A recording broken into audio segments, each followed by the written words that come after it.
Ano aike aloha ya kako. Thank you for joining us today. In just a moment, Governor Josh Green will make several announcements regarding his decision on a Senate vacancy, providing an update on Maui's recovery, and discussing the state budget bill and key points of this year's legislative session. Facilitated questions and answers with media will follow promptly after his remarks conclude. Without further ado, it is my privilege to welcome Governor Josh Green.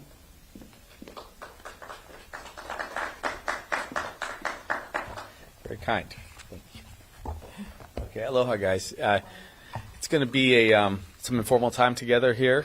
I'll run through a few updates and slides, and I just wanted to be available because we've had so many announcements and press conferences and bill signings. You know, I wanted to, in fairness, give you guys an opportunity to ask any questions you might have. But you'll indulge me just a few updates, and I'll kind of run through these. Some of this information, obviously, has been out there before, but for overall perspective of where we are, okay? So let's jump over to the next slide. Okay, so there were 260 bills that came to my desk this year. 253 ended up being signed into law. We didn't let any bills, to my knowledge, go into law without signature. We just signed 253 out of 260, which is about 97% of the legislation that came to us. And of the 7 bills that were vetoed, they were requests in many cases from the legislature. They'd already resolved differences, or there had been some kind of structural problem with a bill, and they felt had to let that one go and manage the problem in a different way. So for purposes of collegiality, we're working very closely together. I break the bills into 5 areas. You can see them there: affordable housing and homelessness, investing in health care, preserving our INA, healing and resiliency, especially for Maui, and investing in our kids, our keiki. Okay, so next slide. This is an overview of where the budget landed, and we'll make these slides available to you all also, just so you need. The fiscal year 2025 budget, it is based on our priorities and the legislature's priorities. It's a $10.3 billion general appropriation from the state. It's just over $19 billion total when you include federal funds and special funds. Okay, so it's a relatively large budget. $230 million are general obligation bonds for rental housing and our dwelling unit funds.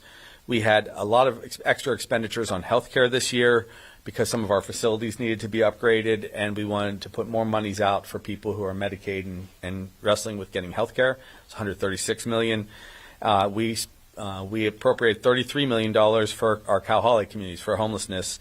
We have 2 new Kauhales that are opening up right now. You just saw us announce them, Waikiki Vista and Iwalei, where we just dropped 30 new Kauhale units. And we're going to keep doing this until we approach 20 Kauhale statewide, and then we're going to push past that because we want everyone to have a roof over their head. So that's what our plan is. Now, one of the things that's necessary for our state, me as governor, is to have a carryover balance that's adequate. So after fiscal year 2025, we will have $339 million as of right now. We just got updated numbers. The tax collections actually exceeded our expectations slightly, and that was good news. So the Council on Revenues, which will give us numbers in September again, you know, as you get closer and closer month over month to when they make their announcements, the numbers become more concrete. And so our economy is holding. I will also say this: we appropriated over $200 million for the Maui wildfire recovery into our major disaster fund. Very important that I clarify that because I did ultimately have to veto 3068, Senate Bill 3068. That bill had a technical challenge with it. It had accidentally removed a big piece of our housing budget, and so we had to correct that in collaboration with our colleagues. So no harm, no foul. Let's go to the next slide. Let's talk about probably the most important thing that happened, and also something that people have been pushing back on, which I understand. We should have vibrant debates, but let's be honest, almost everybody voted for this tax reform. It's historic. You heard about it when we signed it a couple weeks ago. It's $5.6 billion in tax reductions across the board, changing some of the brackets, but basically zeroing out taxes on the individuals that are in the lowest 40% of earnings for our state. Used to be people from 25% down paid no taxes. Now that will go up to about 40%. Also, it's going to be more taxes on very high earners as a percentage. That's very important. This has been debated. 70+% of the decrease for this, the tax break is going to working class families. And when you look at this, you can see we right now are on the left-hand side of that yellow bar, where we're the second highest income tax burdened family or society in the country for families of four. We go to the fourth lowest over time to 2031. How do you pay for that? You make sure your economy is churning ahead. We're doing a lot of stimulus for our economy. There's going to be a lot of growth because of the rebuilding of Maui and the housing boom that we are now a part of. And frankly, it just was a burden on us because we couldn't afford to live in Hawaii anymore. Affordability is the number one issue, essentially tied with housing when we have conversations with people and we poll. So that's the reason for that. Let's look at the next page so you get a better description of exactly what the affordability plan GAP, we call it GAP 2, will provide as far as the historic tax relief. This is what it looks like exactly for the standard deduction change. So that's the best way to do things. You increase the standard deduction, and for single individuals, you can see how it escalates from 44, goes up to 4,400, doubles next year. So people in January will start seeing lower taxes, and it will go all the way up to $12,000 for single individuals. Now let's look at what the actual impact will be. You will save $1,000, $995. If you are a person making $75,000 in 2025, and that will escalate up to $2,372. And for, say, a family that has two earners that are making $150,000, they have two dependents, you can see how it will increase their tax break from just under $2,000 in 2025, ultimately up to $4,712 by the end of this. And so that's about $400 a month, which is groceries, or it's helping in case their rent is too high, or if they have to get a second car. I mean, so these are the realities of it, and it really will increase people's take-home pay. That's what's important. Some people I hear have pushed back on it, saying the tax break is too big.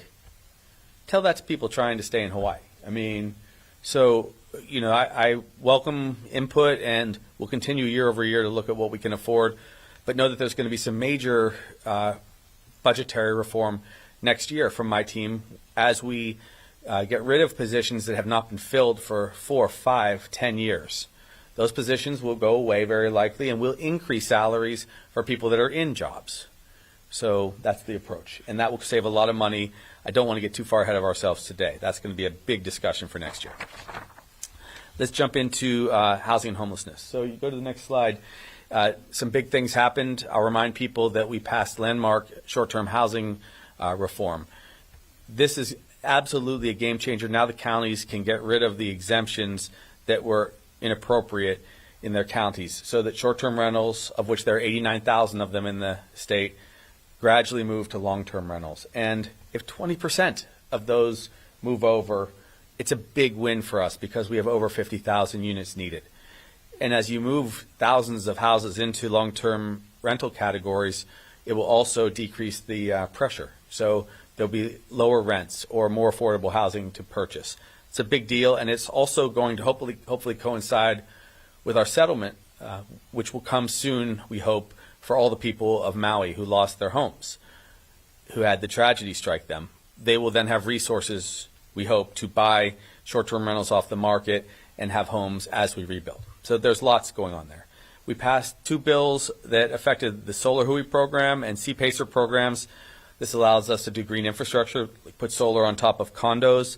Again, it's a move to get to full renewable. A lot of times people couldn't afford to put solar on their condos, so that's helpful. We are continuing, of course, to appropriate millions of dollars for Kauhale. I shared that with you. Once we get to 20 Kauhale, that will be about 1,700 Kauhale individual units, 1,700. And imagine what that does to help bring down the point-in-time count and to help individuals who are struggling. And they will go from Kauhale to more permanent housing. And we have a lot of additional ideas in that space. My Kauhale team can't really practically keep up as we recommend one after another. And we were really grateful to have so much time to work with, in this case, Mayor Blangiardi. I'm even looking at new ways to buy more buildings, provided that they help families who are in dire need. And then there are some appropriations I wanted to mention for the Hawaii Community Development Authority and Hawaii Public Housing Authority. We announced, I believe it was 10,800 units early in the year that we will begin the process of funding because we have just great need at the public housing level. This was one unit, the HHFDC in this picture, that built at the Ililani condos. Small condos, but beautiful.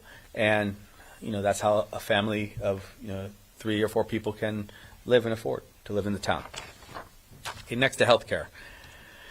So, a lot of investment in healthcare. Senate Bill 3139 establishes an emergency crisis prevention diversion program. So we're working here with CORE so that we can get people off the street who have mental illness and put them into safe space, really medical respite, and not go to the hospital. Remember, it's very expensive if people are in and out of the hospital. We also passed an important bill, and extra credits go in this case to, I believe it was Carl Rhodes and Della Bellotti, both of whom have been giving me a lot of crap in the last 24 hours on other issues, but we've been working together very closely on this issue, and I appreciate them. I hope you're listening. This is the Empowering the State-Assisted Community Treatment Program. So that means that people will be able to come off of the streets legally and go into Kauhale or to places like the Diversion Service Program.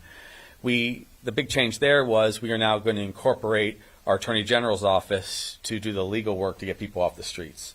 And look, people can come and go as they need to, but there are a lot of people that have severe and persistent mental illness, and that's why they are homeless. And if they get treated, they will be doing so much better. And usually their elderly parents are the one asking me to pass these bills. So that's why we're doing it. We had some big public health partnerships. You saw us announce the $6.8 million recent partnership, but don't forget we also received a $50 million match from Mark Benioff and his wife for Hilo Hospital. He asked me how much I was going to invest in there, and he said he would match it. And I said, well, I'd like to raise a lot of money, and so we came up with $100 million total. So $50 million from us, $50 million from the Benioff Foundation. So Hilo Hospital and that whole region is going to get better health care. Then he did $100 million, by the way, for Hawaii Pacific Health. Amazing. So that happened, and then finally Senate Bill 1035 exempted once and for all Medicare and Medicaid from any GET tax. So remember, we have in our state 1.4 million people, but 465,000 of them are on Medicaid. So a lot of healthcare providers, it's 1 in 3 of our population, they see an entire panel of Medicaid patients, and the reimbursement has often not been great, although we've been raising it. The feds match what we put in. We put in 48 cents, they put in 52 cents, and then on top of it, we exempted the taxes, the general excise tax, so that our healthcare providers will take care of people. And one more thing that's coupled with is the HELP program. Remember, for those who care for our individuals in need, we're giving them scholarships and repaying their loans. We had 475 in the first cohort, healthcare providers like social workers and nurses and doctors and so on. Then we have 500 coming on in August, and I was just told that for the next cohort we have 2,500 applicants. It's unbelievable. We could actually end the shortage of healthcare providers in 4 years instead of 8 at this rate, provided the legislature continues to generously support this program, and it's very successful. Okay, next one. Preserving our INA. A couple high-level points. We had a lawsuit that we were wrestling with, the Navahine lawsuit. Beautiful woman, young woman sat right there. First name is Navahine, it turns out. And she and the others made a great point, which is we should change the way we go about our greenhouse gas reduction plans. And so in partnership with Ed Sniffen and the Department of Transportation, we did that. We settled the lawsuit at the recommendation of my team and, by the way, the Senate leadership. So we settled that, and it set a model now for the nation. So I think many other states are going to follow. So extra kudos to the Navahine team and their attorneys who did sue me earlier in the year, but that's okay. We came to an agreement there, too, on affordable housing. See, trying to make this work. We also passed a bill, Senate Bill 2575, which prohibits seabed mining in state waters. Very important because a lot of collateral damage can occur if there's mining there, and we want to keep our waters pristine. So that was great work by the legislature, and we passed several bills to protect our ecosystem, including a lot of appropriations. Again, when people see me do line items, they sometimes get up in arms for a moment, but then we have to remind people that we actually have been increasing our budgets year over year as we make the right appropriations. We just don't want to use cash for programs that are supposed to be bonded. That's an important distinction. I hope people get that. When we're doing long-term planning, long-term expenditures, it's bonds. Short-term cash use should be on immediate problems, like solving the Maui crisis, like getting homeless people off the streets that are otherwise suffering. So it's just a different philosophy. We jump to the next slide. We're getting close to questions. Our keiki. So we found out that we are amongst the, unfortunately, lowest ranked states in preventing hunger. As many as 1 in 3 people are food insecure in our state. There's a large percentage, I believe it's about 10% of people who in some cases have to forego a meal for an entire day. It's completely unacceptable, and Jamie and I are going to pounce on this with the food bank. We met yesterday, but one thing that did happen in the last couple months was we were contacted by the White House, and we have a special positive place in our heart for the White House these days because they've been doing so much for Hawaii. They said if you can come up with a $2.1 million state commitment, we will give you $18 million to do food programs, summer EBT for your keiki. So it happened. The legislature gave us $2.1 million. We made sure that happened. And so we have $20 million of food security, which is a lot in a positive way for public school students, just any kids across our state. We also signed the Harm to Student Registry bill, which closed that loophole so that we can't have anyone slip through the cracks that might have a history of harming kids. So that will be intact now. We invested monies for Hawaiian language immersion, and it's just an excellent thing to do because that's sustaining culture. And we put money into summer learning hubs because, once again, that's where people get their food if they're young during the summer. So last major slide, I think, is about Maui, and then I'll come to the Senate position. Okay, where are we with Maui? So today is day 336 after the wildfire. We are less than a month till the 1-year anniversary, and what it will be is a celebration of their resiliency and recovery in Maui. First, let me say this. Mahalo to everyone who has participated in the recovery, and I mean everyone, from the mayor to our Attorney General's office to all the people, Red Cross, FEMA, everyone, okay? I'd be remiss if I didn't mention CNHA, Hawaii Community Foundation, and so on. So as of the 5th of July, there were no more individuals in the NCS program on the state side, 0. Everyone had been moved out of the hotels. As of that date, there were 62 families that were finalizing their arrangements that the federal government had in their program. That's down to 62 out of 3,071. So we're talking about over 99% of the families are now into long-term housing. And the cases where they aren't, some families had multiple pets. It was challenging. Some people had disabilities and needed to stay these last couple weeks. But at the 1-year mark, all the 3,071 families should be into long-term housing. That's one thing. The debris clearance. The debris clearance is an enormous job that the Army Corps of Engineers has been contracted to do, which the mayor and I approved. They are already 88% plus done. The number is actually a little higher, but I didn't want to force a change in the slides. It's 1% higher now, as of 11 months out. It will be probably 95 to 97% completed by the 1-year anniversary, and people are already getting permits to rebuild their houses in the burn zone. We have to make sure they have clean water and sewer and electricity, but 25 permits already approved as of last week. The debris clearance having been completed means people can go forward and move on with their lives. I've authorized 1,044 units of transitional housing to be built. You will start seeing those housing units in the next probably 3 to 5 days. They're going to start dropping. The sidewalks went in 2 days ago. The feds are joining us. We have 450 units. The federal government, with Bob Fenton, who's been amazing, is doing 169 units. We bought, with the help and support of Lieutenant Governor, and Sylvia's been terrific, we bought a building called Hagai, 175 units there. So this will help us move people now from these long-term rentals, which are very costly to the federal government. Sometimes we pay a little bit. We have our program also, which has about 300 families in it, into these transitional houses. and then long-term housing will pop up and be there for everyone forever. We also are very thankful to Kamehameha Schools, who's planning a very large housing project. We did other things in addition to getting these houses going and making sure people got out of the hotels. We expanded our healthcare. Tia's team, our wellness and resiliency team, have been amazing, but there are still challenges. We built a free clinic with the help of Kaiser. They put their monies in. We built the school. We also created some fire prevention programs, which you saw us announce. We created the state fire marshal. We announced that last week. We also have just tons of fire breaks put into place and a lot more sensors and weather stations so that we can communicate when there are red flag warnings. And then some serious changes were made. Now the siren system will be utilized based on the county's needs and their determination on the local level when they feel there's a threat. That has been explicitly made clear.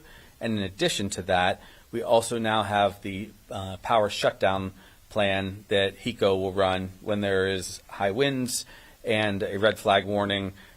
It's mostly in the western parts of the state on each of the islands where there's higher risk. There are other major, I guess, programs to mention, but we can break out those as we approach the 1 year mark. I will tell you this, that we probably spent, what's fair to say, about $400 million on recovery. Federal government is headed towards $3 billion right now. We tend to spend about 10% of the cost in a 90-10 split. In some cases, we pay zero. I was able to negotiate about a $250 million reduction in our responsibilities by extending that window where it's 100% paid for by the federal government. That's what my trips to D.C. and to these governors' conferences are about, basically. See those federal folks, try to make them understand that it's sometimes slow to get some of the equipment here and to recover. And they've been very accommodating. Last couple things to mention today. Okay, let's get to some of the juicy stuff. So, FESPAC, which we held, in the early part of June, from the 6th to the 16th. It exceeded every possible expectation that we could have. We ended up having 2,200 delegates from 25 nations. It was universally celebrated as a way for Hawaii to rejoin the community of Pacific nations. Polynesia celebrated together, Micronesia and Melanesia, and I just want to thank everybody for their participation. Everyone chipped in. We had ultimately about 600,000 of our citizens or people coming a couple times to see what happened at FESPAC. It only happens every 4 years, and then it goes to another nation, but you guys did us proud. So thank you, everyone, for your participation. The cultural celebration was amazing. The many, many gifts that were given to the state through Jamie and myself are now being cataloged all with experts who will connect them to videos when the celebrations occurred, and we will have exhibits across the state, particularly at Bishop and the State Museum, for years to come. And those will all be in the possession of the state. A couple people have asked that question.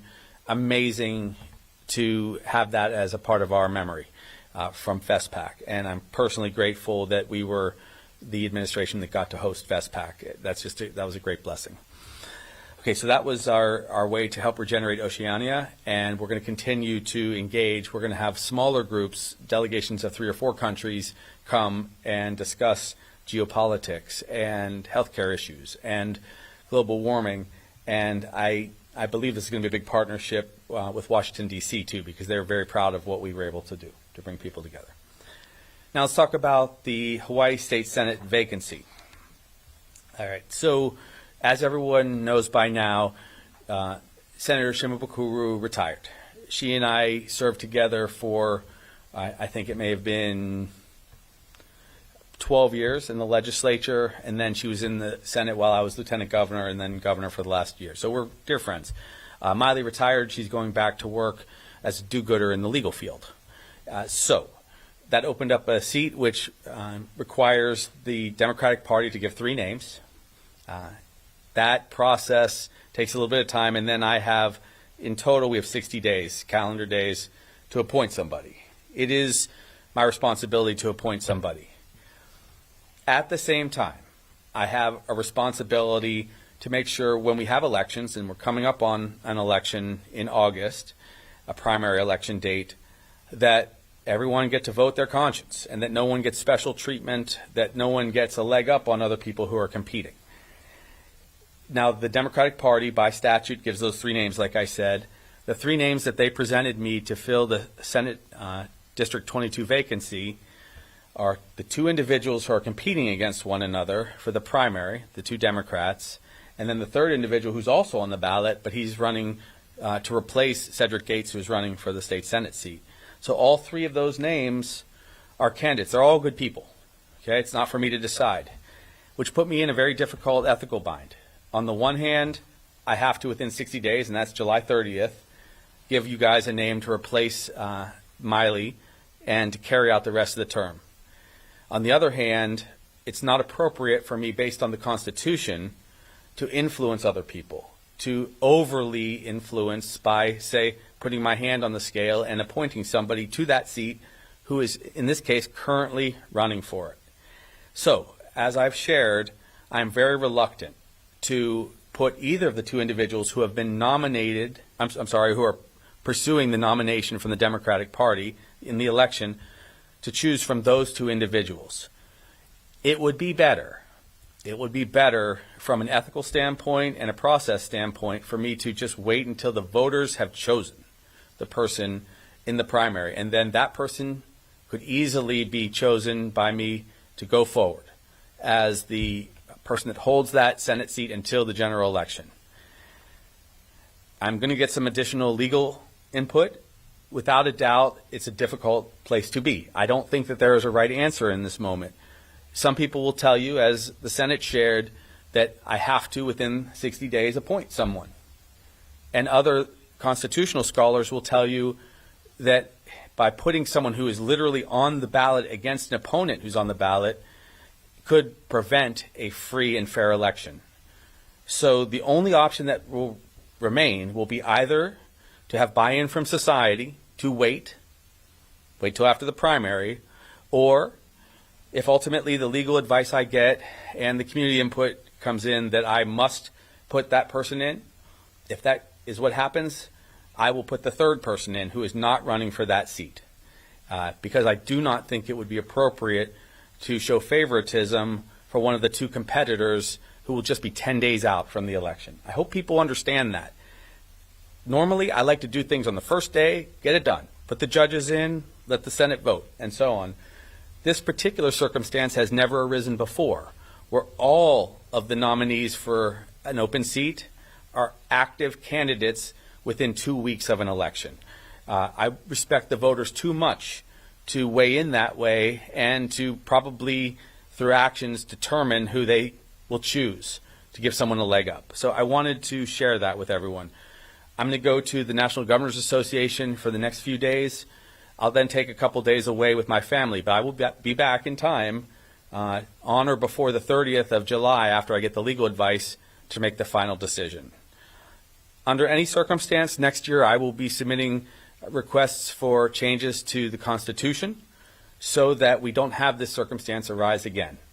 No governor should be put in the position where they would influence an election this directly. So there should be at least a buffer of 90 to 120 days where there is not an appointment for people who are running for a seat. That has to be resolved. There may be some ways to do it through rules. We'll have our policy folks work on that. It would be better if we could just use common sense and ethics rather than, in some cases, internal politics. Internal politics drove this, unfortunately, and I ended up getting a complete slate of individuals that would be one-upping the other. And I just don't feel that it's right. I wanted to really express that, and I will get additional input, like I said, from my Attorney General and from my colleagues. But when I've talked to people across our state, almost to a person, across a large sample, they have told me it is not fair to appoint one person over another when they're right now competing for the seat. It's just not right. So I'm trying to do the right thing. I will ultimately resolve this on or before July 30th. And with that, forgive the long description. I'll just make one or two last final comments about our budget. We can give you some of these charts, but I wanted to share with you we are increasing resources across the board for many programs in education, school-based budgeting, public libraries, our community colleges, and our UH system statewide. We're simply doing it the right way, which is not using cash CIP appropriations, we're using bond appropriations. And we can show you these charts, but we have been increasing our resources for the schools as evidenced last year when there was a large problem with the budget and the $200 million fund that they let me use first went to our schools and to our university. So I did I bristle a little bit at the suggestion that we're not supporting education. We are, absolutely. But under these circumstances, with a enormous major disaster, with $450 million plus that went to pay people's hazard pay, and then, of course, just our general needs on housing and homelessness, I have to keep the lid on. So I vetoed a couple bills to keep money in our budget, like House Bill 40, which keeps $435 million available to us and the legislature to help with different crises. Finally, we maintained the full integrity of the rainy day fund in spite of all of these challenges. Over these 2 years, $1.5 billion remains in the rainy day fund. Hundreds of millions are still in the hurricane relief fund, and we will have a carryover balance of about $1 billion now and then $339 million in the second year. All right. With that, I'm happy to answer any questions. Mahalo, Governor. Our first question comes from Ashley, Hawaii Public Radio. Thanks so much. My question was, earlier this week you had said that there was a $300 million off balance with the budget. Can you talk about what created that off balance? Were too many bills passed? And because we know it's not the tax cut that's driving that. And I think also consulate revenues shouldn't take up all of that $300 million. So yeah. Sure. So that's exactly right. We were about $300 million in the red, and now we are about $339 million in the black. A couple things have happened since then. First and foremost, I was able to veto that single bill that would have earmarked $300 million extra resource to go to the rainy day fund and $135 million which would have gone to an extra payment for the ERS, the retirement system. There were some extra appropriations in the budget which I cut in half for the most part. In some cases, I cut down just 20%, monies that our directors felt that they couldn't even expend in the coming year. And so, these were some monies that were appropriated that we didn't even ask for, and therefore I was reluctant to put them on the shoulders of directors that are already trying to catch up with a lot of work over the past several years. We did also get good news. Yesterday, tax receipts came in about $70 million higher, I believe. 60 million, forgive me. $60 million higher, and that will manifest as a $400 million increase over the next 6 years, just so people understand what that will do to the bottom line. And so that's how we made up the monies. Last year, I had to line item $1 billion, and look, we came out fine. Sometimes an administration and the legislature have to fit one another so they can see what we're actually capable of doing. There are a lot of projects that have, over the years, been piled on, for example, to the DOE. Hundreds and hundreds of millions of dollars of projects which they either hadn't asked for or didn't yet have the capacity to go out and encumber the monies. Those monies in bonds tend to fall away. So I'm trying to fit our approach. I am very happy that Randy Moore has been chosen to come aboard the DOE. He, I will tell you, is a fellow Swarthmore graduate, although a few years before me, and that guy is really smart. And I trust in his judgment on how to spend money going forward. So basically, I flipped a $300 million deficit to a $300 million surplus for the out year. Yes, please. Just really follow up. So I think my question was more so along the lines of what was happening that created the 300 to begin with. Oh, sure. Yeah. It was extra appropriations in some budgets with cash. So there were cash CIP projects that had been appropriated, and that's not really the way we normally would like to do things. We'd like to fund larger projects which are over 20 years with bonds. So we cut those cash appropriations. That's one thing. And also, what else can I share with you? Yes, some of the appropriations, for example, we reduced by $5 million here and $10 million there some of those cash appropriations because they already had bond monies on hand that they hadn't yet used. And we're happy to give you two charts which show you how that played out amongst at least 4 different examples: school-based budgeting, libraries, community colleges, and the UH. Truth be told, they're still not going to spend some of those bonds in the next 2 years. And instead of what historically has been happening, which is governors just don't say anything, and then they just don't release people's monies, and they expire after 3 years, I'm doing the opposite. I'm straight up telling people up front what we can actually do so they don't have uncertainty. So in the coming year, there will be more money available to deal with the problems that are on hand. That's a much better approach, I think, for the legislature in general. But it forces people to end up having these moments, these conflicts, because they're answering for what actually happens. I'm answering in real time because I don't like to wait. I hope that's helpful. These are really complicated budgetary decisions to demonstrate on charts because you have different kinds of money. But suffice it to say to the people of Hawaii, I'm obligated to have a surplus so we're safe. We have a $339 million surplus. I think it's important that we have our rainy day funds in case we ever have something that we don't otherwise have dollars for. We have the $1.5 billion there. And finally, we're going to have to settle questions like the Maui wildfire settlements. Those are going to be real dollars. We're going to have other disasters in the future. We really must pass a climate impact fee and have dollars, or a traveler impact fee to have dollars to deal with these things, unless the legislature is willing to dig into rainy day funds or actually make cuts. We have not cut any programs or services. We're just tempering expectations on what can actually get done. Mahalo, Governor. Our next question comes from Bryce, KHON2. Thank you. So for that Senate seat, will you commit right now to appointing whoever the people decide to vote for? And would there be any, I guess, situation where you would choose to appoint someone else who wasn't voted for in the primary? Sure. Okay, so let me go through the absolute rules, okay? We're getting the final legal determination. If it's determined that it's okay for me to appoint an individual after the 60-day window, after the primary, I will absolutely appoint the winner, because those 2 names were also given to me by the Democratic Party. So that would be totally within bounds. These are the names that were there. It's just the people would have chosen them.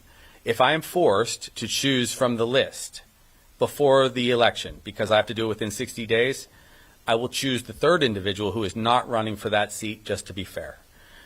Those are the 2 scenarios. Otherwise, I'm just really trying to make sure that the will of the people is actually at play here. It's a unique situation because had this vacancy opened a year ago, it would not have been a big deal. This vacancy happened after these individuals had already announced that they were running for the seat. So it's clear that I would be affecting the outcome of the election if I were to pick either Cedric or Stacey Lynn over one another. It just wouldn't be fair to them. I want to be fair to them. And also, it's just not fair to the people of West Oahu. I respect them too much to do this, but I may be forced to put use that 3rd name, who's a very good person, mind you.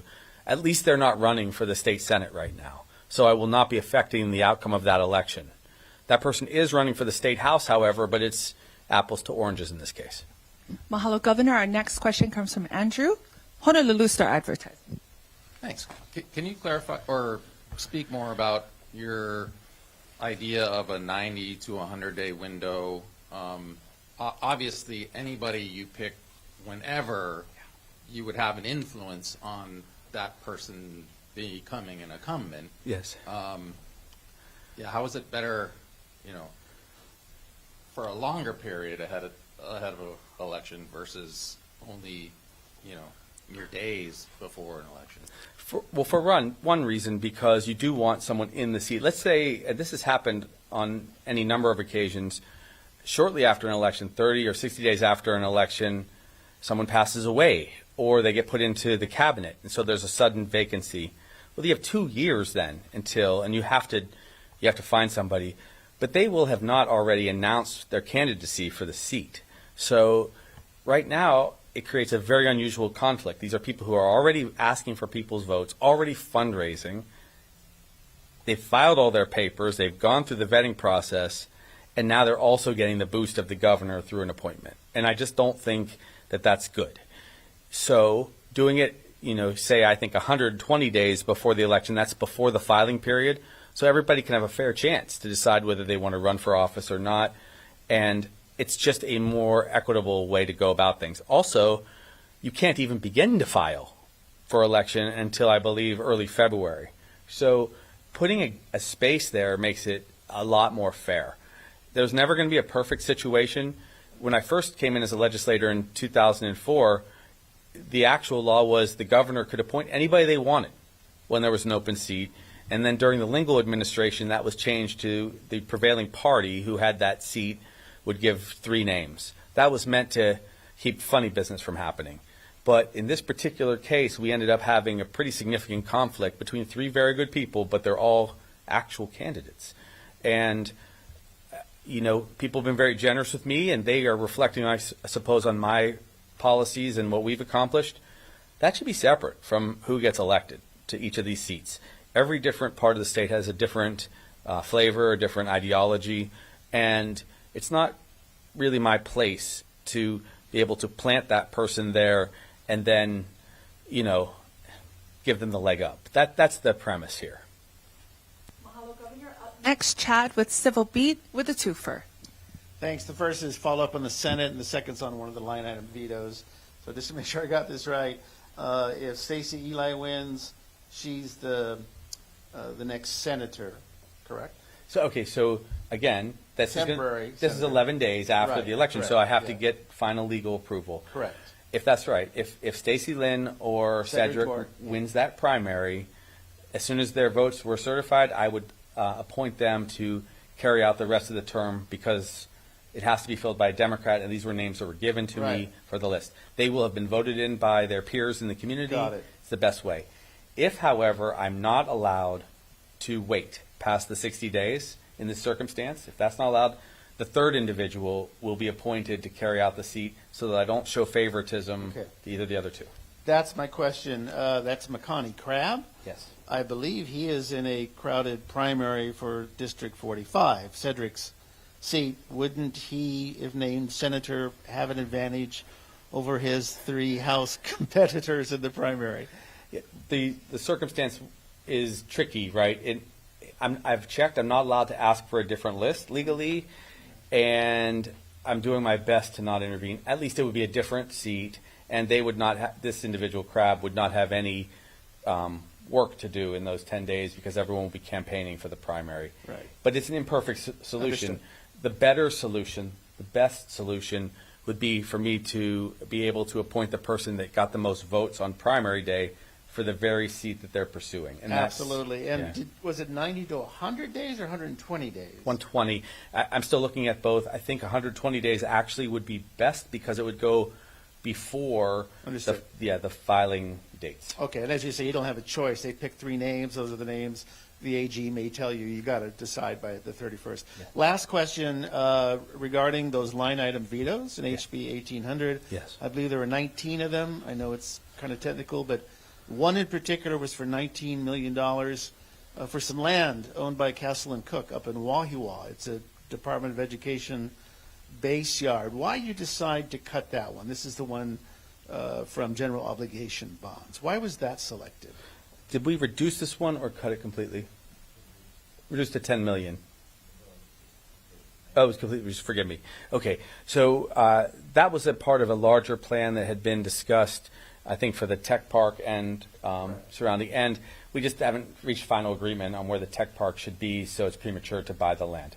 I am interested in finding a solution with the Senate and House on a better tech position, because especially our Haima people need it. So I'm hoping that they'll appropriate monies, but we hadn't reached final agreement on the location, and so I didn't think it was right to spend the money before we finalized our agreement. Okay, thank you. Mahalo, Governor. This formally concludes the news conference. You can go ahead and close it out. Okay, so I wanted to say a couple last things. Look, thank you for indulging this long, detailed description of what has happened. I also just want to say I know people have been giving me a whole lot of questions about the presidential election. I'm going to kind of defer talking about that here today just because it's a very big partisan question, and I am trying to avoid that in this setting best I can. But overall, I want to thank everybody for this first 19 months. A lot of work has been done and a lot of progress has been made, including dealing with a major crisis. So please continue your generous support of Maui as they recover. They've come a long way, but there's still a long way to go. And look forward to next year, our first budget, it's completely on our own terms, to focus completely on the essentials for our state, which is housing and affordability and health care, amongst any other number of other things. But our priorities remain the same, and we've been able to get these budgets straight. So thank you, everybody, for your help. Aloha.